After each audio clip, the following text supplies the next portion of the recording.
Good afternoon, all the students. How are you? Today we are starting a new chapter. The name of the chapter is Computer in Accounting. इसे computerise accounting system भी हम बोल सकते हैं। यह totally theory based chapter है। तो मैंने यहाँ पे पॉइंट्स लिख दिए है कि टोटल हमको 7 पॉइंट्स इस चैप्टर में डिस्कस करने हैं। तो उसमें से जो सबसे पहला पॉइंट्स है that is a concept of computerise accounting system. Computerise accounting system है क्या, फिर और इस चैप्टर से फेमिलियर हो जाएंगे जब उसका हम फीचर्स देखेंगे और उसका इम्पोर्टेंस देखेंगे। उसके बाद में कंप्यूटराइज अकाउंटिंग सिस्टम के कौन कौन से कंपोनेंट्स है, और फिफ्थ पॉइंट जो है जिसे हम लोग स्टार्ट में ही सीखेंगे कि मैनुअल अकाउंटिंग प्रोसेस जो हम पहले करते थे या अभी भी कई जगह पे होता है, और कंप्यूटराइज अकाउंटिंग सिस्टम में क्या डिफरेंस है। ठीक है, तो पॉइंट नंबर 5, लेकिन उसको हम लोग फर्स्ट करेंगे ताकि आपको पूरी तरह से चैप्टर समझ में आ गए। और जो पॉइंट नंबर 6 हम लोग करेंगे जिसको हम लोग बोलते हैं सोर्सेस या sourcing of accounting software, that is point number 6 होगा। और उसके बाद में पॉइंट नंबर 7 करेंगे कि लीगल अकाउंटिंग सॉफ्टवेयर और पायरेटेड अकाउंटिंग सॉफ्टवेयर क्या होता है। समझ में आ रहा है? तो टोटल मुझे आप लोगों को 7 पॉइंट बताने, वापस से मैं बोल देता हूँ। Concept of accounting, concept of computerized accounting system, second features, then importance, components of computerized accounting system, what are the difference between the manual and the computerized accounting system, sourcing of accounting software, and the last one is a legal and the pirated accounting software में क्या difference है। तो total 7 point हम लोग इस chapter में देखेंगे। Totally theory है, लेकिन थ्योरी कराते समय अगर उसे मैं एक एग्जाम्पल के साथ में, प्रैक्टिकल एग्जाम्पल के साथ अगर जोड़ दूंगा तो आपको ज़्यादा समझ में आता है। तो इस चैप्टर को करने के पहले हम कुछ एग्जाम्पल करते हैं, उस एग्जाम्पल को फिर बाद में इस चैप्टर के साथ हम लोग जोड़ देंगे तो आपको ज़्यादा समझ में आ गए। ठीक है, तो हम लोग एक घर का सिंपल सा एग्जाम्पल लेते हैं। तो इस चैप्टर को हम लोग एक छोटे से एग्जाम्पल से करते हैं ताकि आपको समझ में आ जावे। तो let's begin with the computerise accounting system chapter. तो हम इस तरह से करते हैं कि एक मिस्टर मदन लाल है, बराबर, उसने एक कपड़े की दुकान चालू किया, रेडीमेड गारमेंट किड्स का, छोटे बच्चों का, मिस्टर मदन लाल ने। अब छोटा सा बिजनेस था तो जो भी फाइनेंशियल ट्रांजैक्शन है उसे हैंडल करने के लिए उसने अपने पास एक अकाउंटेंट को रख दिया। उस अकाउंटेंट का नाम था मिस्टर जॉन। अब जैसे कि बिजनेस था छोटा, सही कि नहीं, तो यह बात हुई कि चलो जो भी काम होगा, फाइनेंशियल ट्रांजैक्शन, एंट्री पास करना है, वो सब मैनुअल अकाउंटिंग से ही किया जाएगा। तो it was less transaction, so it was maintainable. और यहाँ तक कि मिस्टर जॉन अच्छा खासा पढ़े लिखे थे, तो उन्होंने जो भी अकाउंटिंग प्रिंसिपल होते, जिसको बोलते हैं हम लोग generally accepted accounting principle, GAAP, हर एक रूल्स को जो अकाउंट्स में फॉलो होता है, double entry book keeping system, उसके हिसाब से मैनुअली फाइनेंशियल ट्रांजैक्शन का अकाउंट्स करना चालू कर दिया। जैसे कि जर्नल बुक हुआ, लेजर बुक हुआ, कैश बुक हुआ, यह सब के लिए अलग अलग रजिस्टर लाके ऑफिस में रख दिया गया। और बिजनेस चालू हो गया था। बिजनेस शुरू में छोटा था, ट्रांजैक्शंस भी कम होते थे, तो जो भी मैनुअल ट्रांजैक्शंस होते, मतलब जो भी एंट्रीज होती थी उसको मैनुअली आराम से मेंटेन कर दिया जाता था। लेकिन टाइम बदला, बिजनेस बड़ा होता चला गया। जहाँ पे रोज के 10, 15, 20 ट्रांजैक्शन होते थे, वहीं पे रोज के 100, 150 ट्रांजैक्शन होने लग गए। तो ऐसे केस में मिस्टर जॉन को सब ट्रांजैक्शन की एंट्री पास करना बहुत मुश्किल होने लग गया। ऐसा होने लग जाता था कि सेम डे के ट्रांजैक्शन की एंट्री वह सेम डे नहीं कर पाता था, अगले दिन या कभी कभी 2-3 दिन लग जाते थे उस काम को पूरा करने में। इसी बीच मिस्टर मदन लाल ने कई बार उससे कहा कि भाई जल्दी से मुझे ये बताओ कि उस पार्टी से हमको कितने पैसे लेने हैं, पर्टिकुलर पार्टी को कितने पैसे देने हैं, लास्ट मंथ का हमारा टोटल परचेस कितना था, हमने कितना सेल किया था। तो ऐसे केस में मिस्टर जॉन को ये सब रिपोर्ट देने में टाइम लग जाता था। कभी कभी तो ऐसा लग जाता था कि 1-2 दिन निकल गए लेकिन वो रिपोर्ट या आंसर नहीं दे पाता था।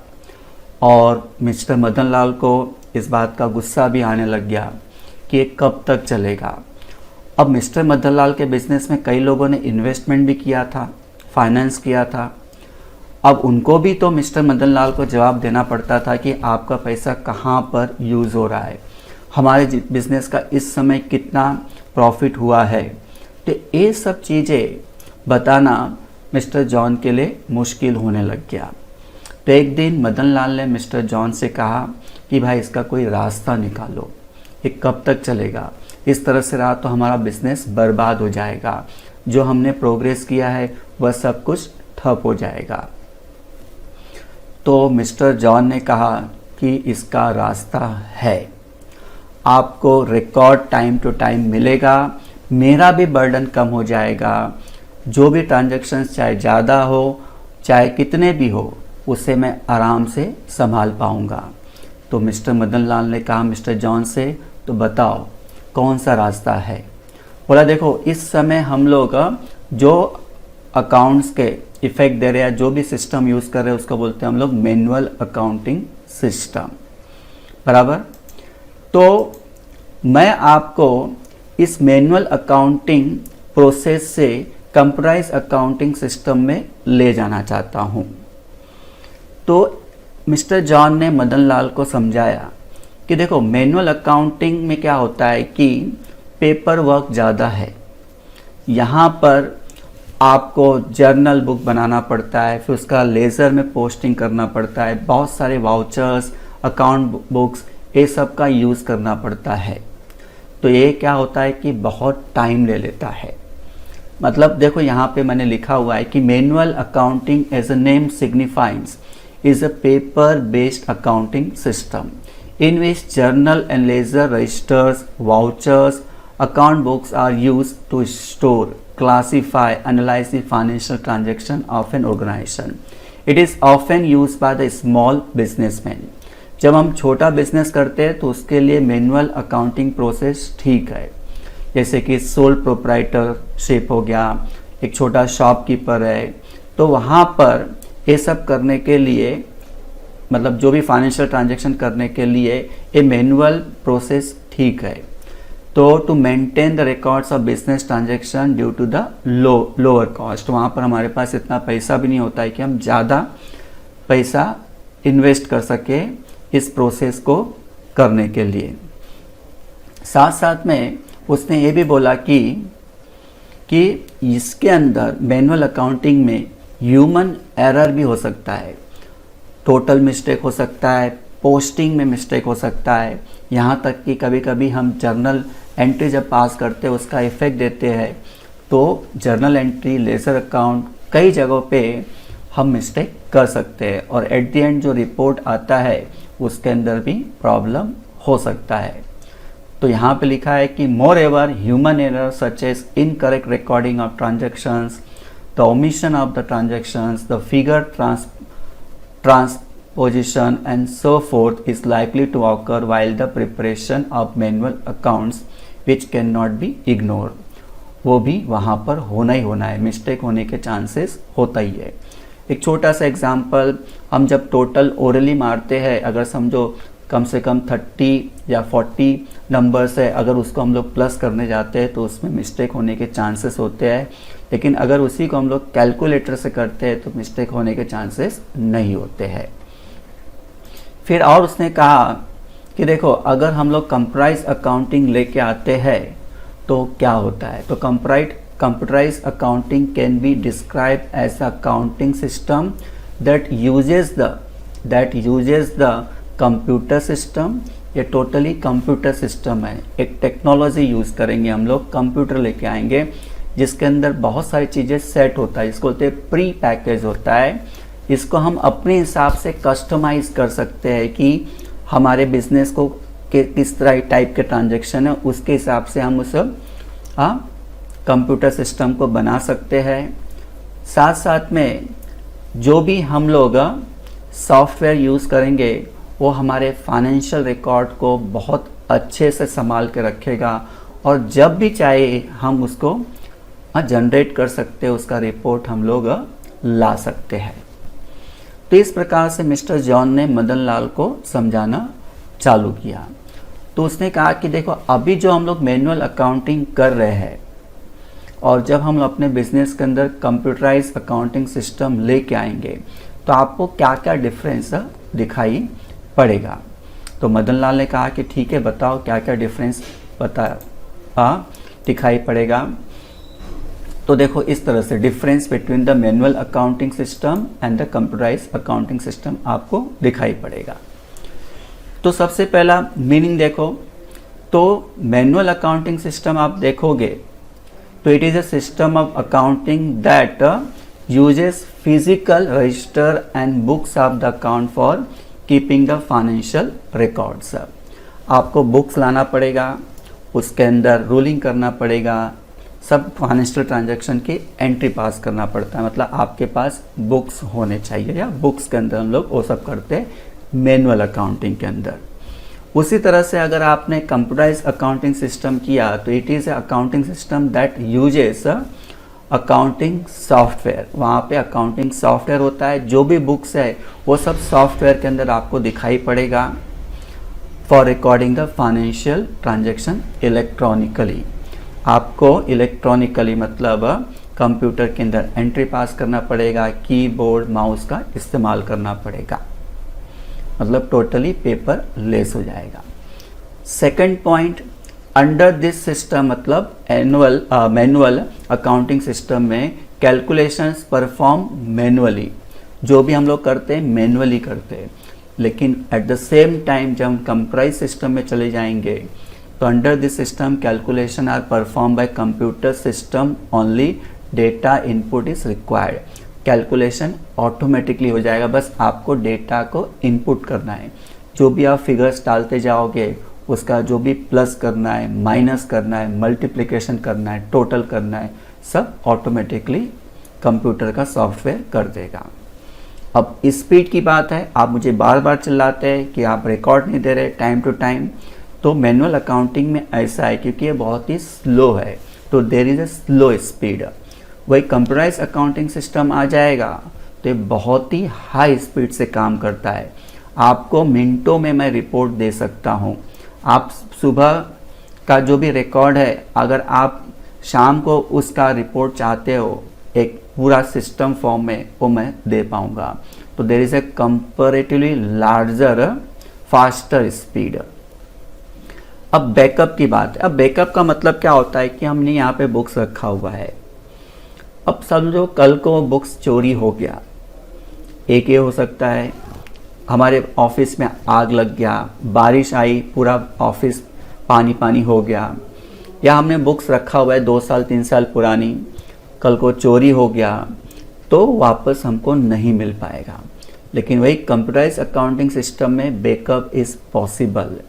आपको वो बैकअप रखने के लिए पेन ड्राइव में आप बैकअप रख सकते हैं, कंप्यूटर में हमेशा के लिए स्टोर हो जाता है, तो जब भी चाहिए आप बस बटन को क्लिक करो, आपको पूरा रिकॉर्ड मिल जाएगा। फिर नेक्स्ट डिफरेंस है ट्रायल बैलेंस। देखो मैनुअल अकाउंटिंग में trial balance mostly at the end of the year ही हम बनाते हैं, सही कि नहीं? तो इसलिए बोलते हैं it is prepare when it is necessary. Day to day हम नहीं बना पाते, पॉसिबल नहीं होता है। लेकिन वही अगर हम लोग कंप्यूटराइज अकाउंटिंग सिस्टम में चले जाएंगे तो trial balance is prepare automatically on daily basis. आपको उसी समय दिखाई पड़ेगा, बस आप एंट्री पास करो, एक एंट्री, 2 एंट्री, 3 एंट्री पास करते जाओ, ऑटोमेटिकली ट्रायल बैलेंस भी बनते चले जाता है विथ टोटल। और फाइनल अकाउंट्स, जहाँ तक मैनुअल अकाउंटिंग में फाइनल अकाउंट हम 12 महीने के बाद बनाते हैं, अप्रैल टू मार्च, मार्च के 31 मार्च के बाद बनता है, बराबर। It is prepare eight the end of the year. लेकिन एट द सेम टाइम अगर हम कंप्यूटराइज अकाउंटिंग सिस्टम की बात करें, अगर आपको 2 महीने का फाइनल अकाउंट देखना है कि कंपनी प्रॉफिट में चल रही है कि लॉस में चल रही है, टोटल इनकम कितने है, टोटल एक्सपेंस कितना है, वो आपको डेली बेसिस पे भी दिखाई पड़ सकता है, मंथली बेसिस पे दिखाई पड़ता है।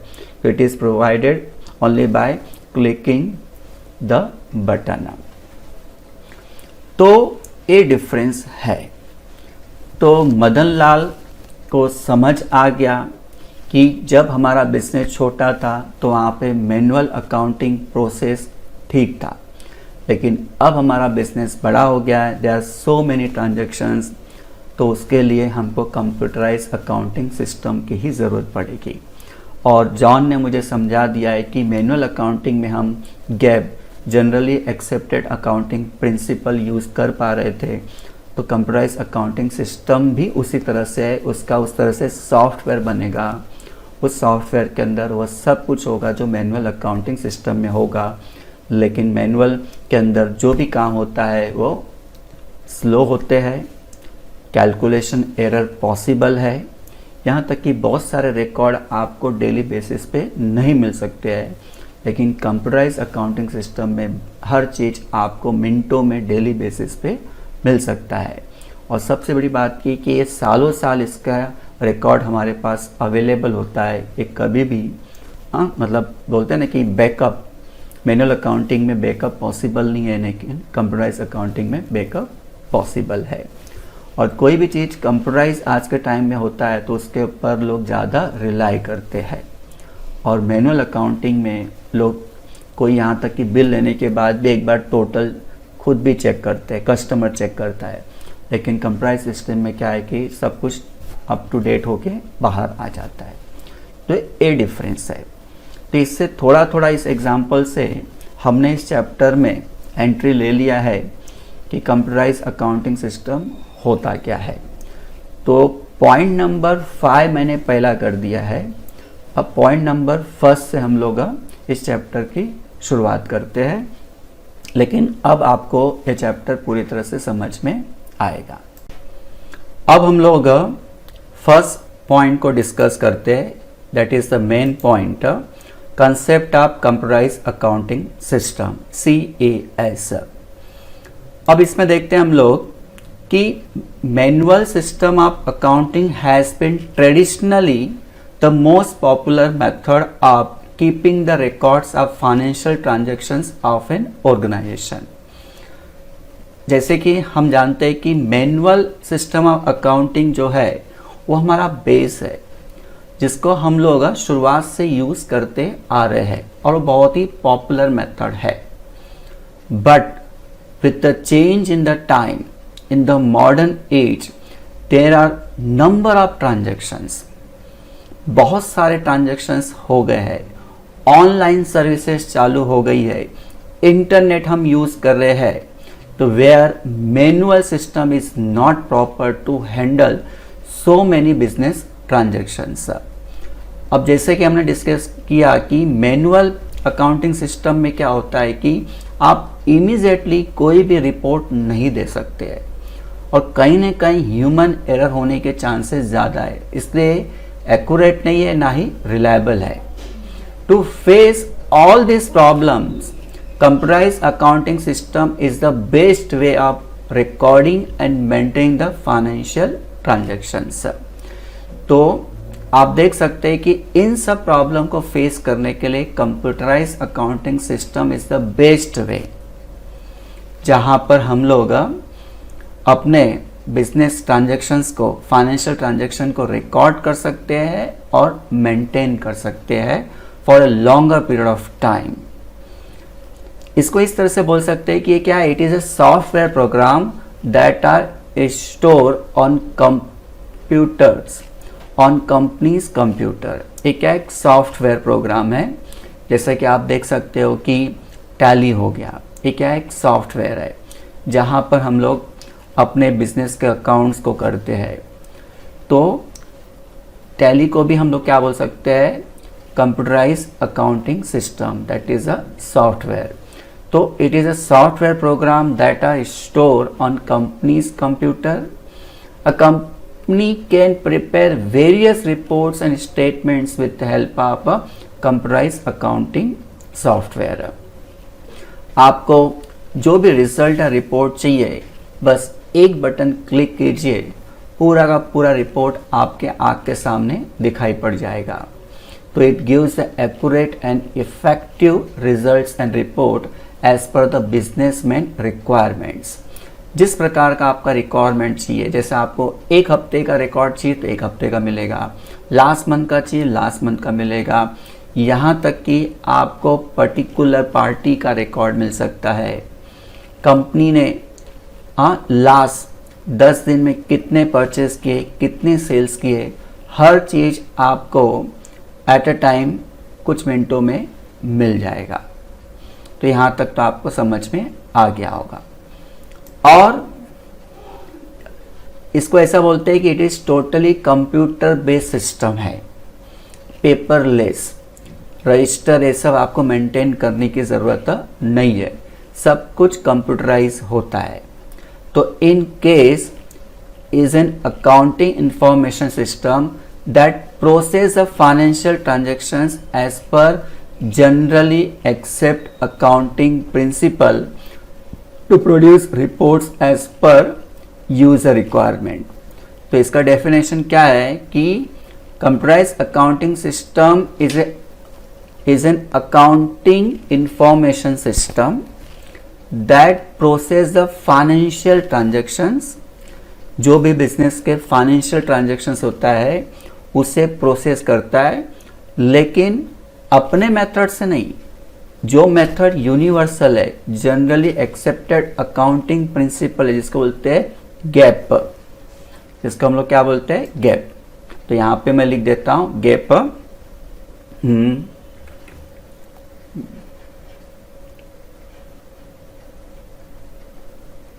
गैप के हिसाब से चलता है, ठीक है।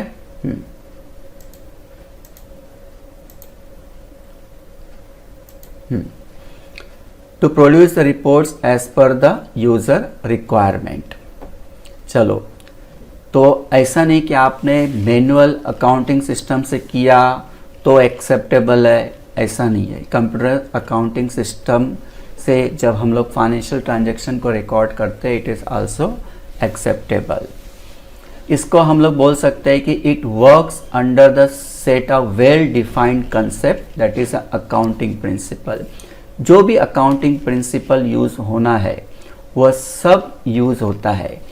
मतलब बस यही कि आपने जो मैनुअल चीज़ें थी वो क्या हो गई, अब आप मशीनरी हो गई, मैकेनिकली हो गई, टेक्नोलॉजी हम वहाँ पर यूज़ कर रहे हैं। फिर साथ साथ में भी बोल सकते हैं कि it is a proper framework for maintenance of records and the generation of the reports. और ये प्रॉपर मेंटेनेंस ऑफ रिकॉर्ड्स है। आपको यहाँ वहाँ किसी तरह का रिकॉर्ड नहीं मिलेगा, एकदम सिस्टम फॉर्म में मिलेगा। बस आप कंप्यूटर के कीबोर्ड के एरो को अप एंड डाउन दबाते जाइए, आपको उसी समय सब रिकॉर्ड दिखाई पड़ता है। दैट इज टोटली एक फ्रेमवर्क होता है, एक फॉर्मेट में आपको दिखाई पड़ेगा, सिस्टम में दिखाई पड़ेगा। उसी सिस्टम से हिसाब से हमको रिपोर्ट भी प्रिंट आउट मिल जाता है। साथ साथ में हम लोग बोल सकते हैं कि in computerised accounting system the framework of storage and processing of data is called operating environment. तो जब हम लोग ये सिस्टम यूज़ करते हैं, जहाँ पर हम लोग क्या करते हैं, जो हमारे पास डेटा होता है, जो हम एंट्री पास करते हैं, उसके लिए एक प्रॉपर स्टोरेज होता है, उसको प्रॉपर प्रोसेस किया जाता है। तो जो एनवायरनमेंट, इसको हम लोग बोलते हैं ऑपरेटिंग एनवायरनमेंट। उस ऑपरेटिंग एनवायरनमेंट को हम शॉर्ट में क्या बोल सकते हैं कि कंप्यूटराइज अकाउंटिंग सिस्टम दो फ्रेमवर्क या दो उसके मेन कंपोनेंट्स है, सॉफ्टवेयर एंड द हार्डवेयर। आपको उसका सॉफ्टवेयर यूज़ करना पड़ेगा, जैसा एक टैली हम यूज़ करते हैं। अब उसको यूज़ करने के लिए हमारे कंप्यूटर में उसी के रिलेटेड प्रॉपर हार्डवेयर होना चाहिए। तो सॉफ्टवेयर और हार्डवेयर ये क्या हो गए, तुम्हारे एक तरह से ऑपरेटिंग एनवायरनमेंट हो गया। कंप्यूटराइज अकाउंटिंग सिस्टम टोटली इसके ऊपर ही डिपेंड करता है। फिर आगे मैं बोल सकता हूं कि both hardware and software are interdependent. वो एक दूसरे के ऊपर डिपेंडेंट होते हैं। जिस तरह का सॉफ्टवेयर होगा उसी तरह से हार्डवेयर यूज़ होगा, और जिस तरह का हार्डवेयर होगा उसी तरह का आपको सॉफ्टवेयर की ज़रूरत पड़ती है। दोनों मैच होने चाहिए। कभी कभी आप देखते हो कि आपने कंप्यूटर में एक सॉफ्टवेयर डाउनलोड करने की कोशिश कर रहे हो, लेकिन वो डाउनलोड नहीं हो पा रहा है, क्योंकि उसके लिए जिस हार्डवेयर की ज़रूरत है वो हार्डवेयर हमारे कंप्यूटर में नहीं है। उसी तरह से कभी कभी ऐसा भी होता है कि हार्डवेयर उस सॉफ्टवेयर के साथ में मैच नहीं करता, मीन्स बोथ आर इंटरडिपेंडेंट। या ऐसा बोल सकते हैं कि type of software determines the structure of the hardware. ठीक है, तो ये बोल सकते हैं कि कंप्यूटराइज अकाउंटिंग सिस्टम के दो मेन कंपोनेंट्स है, सॉफ्टवेयर एंड द हार्डवेयर। अब इसको थोड़ा सा हम एग्जाम्पल फॉर्म में भी देख सकते हैं कि in small scale business where number of transactions and their variety is relatively small. एक छोटा सा बिजनेस है, ट्रांजेक्शन्स आपके बहुत ही लिमिटेड है, एक personal computer with the standardise software में भी सफिशेंट। आपका एक लैपटॉप होगा, उस लैपटॉप में आप काम कर सकते हैं। लेकिन but for a large business organization, so many transactions must needed powerful system. Means in order to handle such requirements, multi-user operating system जैसा such as Unix होता है, Linux है, are used। आप किसी बैंक में चले जाए, उस बैंक में देखते हो कि कितने सारे कंप्यूटर आपको दिखाई पड़ते हैं, जिसको हम लोग बोलते हैं मल्टी यूज़र ऑपरेटिंग सिस्टम, जहाँ पर हर कोई कंप्यूटर पे काम करता हुआ दिखाई पड़ेगा, जितने भी बिजनेस ट्रांजैक्शन से दिखाई पड़ेगा, लेकिन सभी इंटरलिंक होते हैं। मतलब अगर कोई कैशियर कैश रिसीव कर रहा है और उसकी एंट्री पास कर रहा है, तो ऑटोमेटिकली सभी कंप्यूटर में वो जनरेट हो जाता है। मतलब इसका इतना ज़्यादा बेनिफिट्स है। तो ये था हमारा एग्जाम्पल।